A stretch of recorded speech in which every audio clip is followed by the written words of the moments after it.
Качвам се отзад аз на самолета през задна пътническа врата и съответно в някакъв момент на пътеката се засичам с хора, качили се отпред.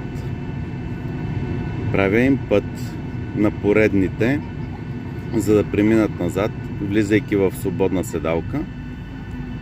И те съответно тръгват да ме подминават, виждат, че съм в тяхната седалка и ми казват: ама това е нашата седалка. И аз учтиво и спокойно им обяснявам: минете назад, за да мога да излеза и ще ви направя място.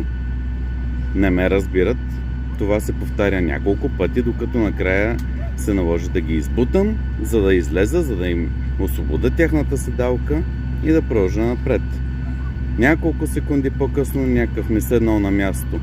Директно ме пита: може ли да седнеш там, има свободно място? И аз го гледам и той ми казва: ма той също, той е до прозореца. Няма, може ли да се разменим, няма, искам да седа тук заради моя приятел или нещо такова. Абсолютни говеда. И после българите биле смотани. Това са някакви западняци тук, където летат от Варшава към Осло. Абсолютни говеда. Напълно невъзпитани, глупави, прости, до немай къде. Айде, лек полет на всички, които летат днеска. Поздрави!